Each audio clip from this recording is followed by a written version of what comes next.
Magandang oras po sa lahat ng ating mga kababayan. May latest weather update po tayo sa magiging lagay ng ating panahon ngayong araw at sa susunod na 24 oras.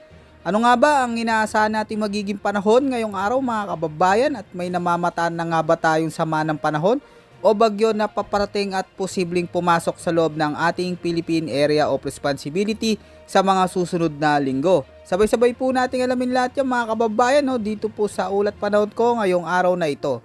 Sa kasalukuyan mga kababayan ay patuloy pa ring umiiral ang shear line na siyang nagdadala ng maulang panahon sa malaking bahagi ng ating bansa, lalo na dito mga kababayan sa bahagi ng Visayas at Southern Luzon.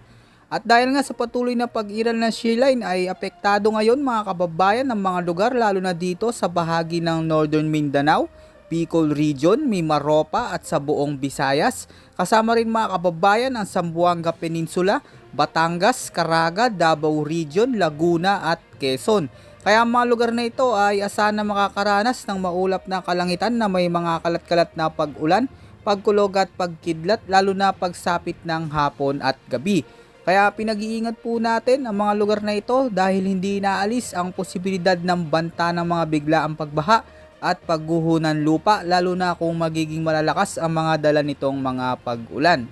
Samantala mga kababayan, dito naman sa mga lugar sa Cordillera Administrative Region, Aurora, Cagayan Valley, kasama rin ng Metro Manila at sa nalalabi pang bahagi ng Luzon, ay asahan po ang mga lugar na ito ay magiging maulap hanggang sa madilim na kalangitan na sinasamahan ng mga bahagya hanggang sa malalakas na mga pag-ulan, lalo na pagsapit ng hapon o gabi.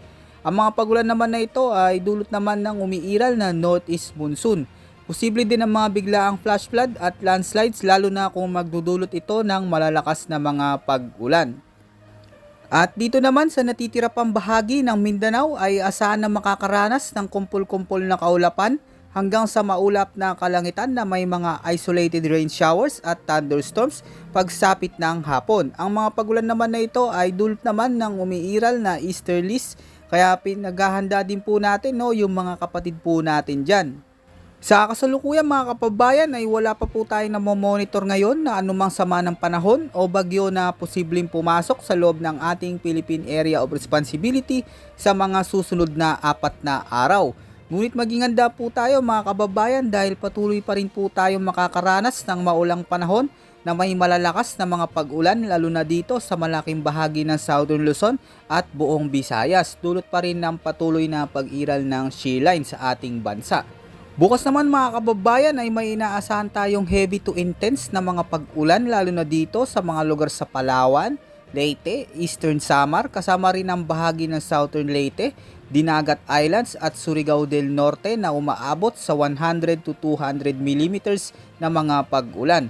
Kaya pinag-iingat po natin ang lahat ng ating mga kababayan sa posibilidad ng mga biglaang pagbaha at pagguho ng lupa. Ay patuloy po tayo na mag-antabay sa mga susunod pa nating update. Yan po muna ang ating pinaka-latest weather update at ulat panahon ngayong araw mga kababayan ko. Ito po ang inyong weather forecast ng bansa. Maraming salamat po at ingat po sa ating lahat.